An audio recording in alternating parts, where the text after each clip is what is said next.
प्यार से जब राखे माई अपना दूध के ममता बसाई, माई के कर्जा चुकावे न पाई, माई के ममता अनमोल होला।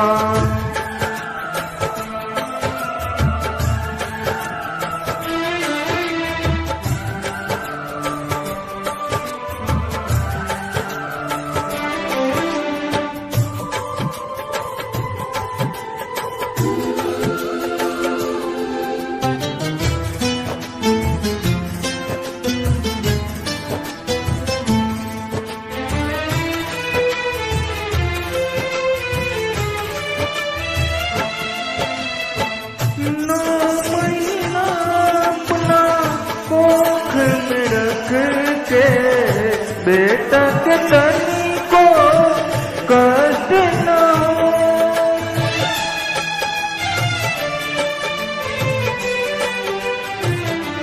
हो, महीना अपना कोख में रख के बेटा के तनी को कष्ट न होखे, उहे संतान बर हो के उहे संतान बर हो के माई के पारा ही समझे ना, माई के कर्जा चुकावे न पाई, माई के ममता अनमोल होला।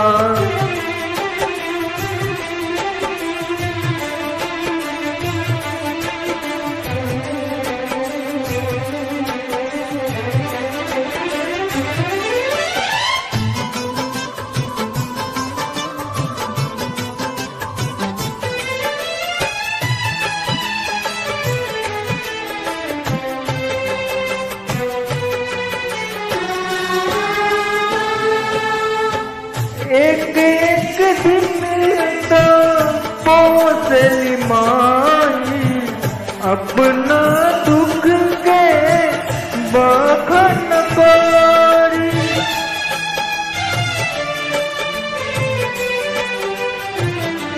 हो एक एक दिन तो पोसली माई अपना दुख के बखन करी, माई से बढ़ के दुनिया में कुछ न, माई से बढ़ के दुनिया में कुछ न, धन दौलत के मोल नहीं थे, माई के कर्जा चुकावे न पाई, माई के ममता अनमोल होला।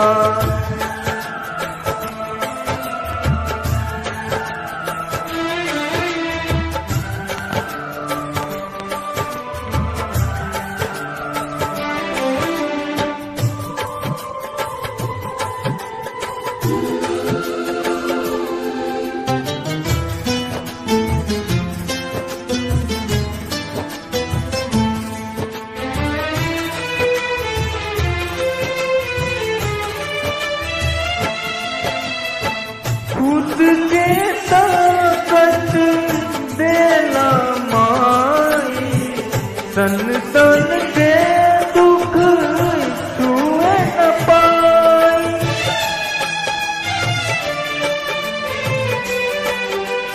हो खुद के ताकत देला माई, संतान के दुख छुए न पाई, कितना कदर से राखे माई, कितना कदर से राखे माई, ऊहे संतान समझले पराई।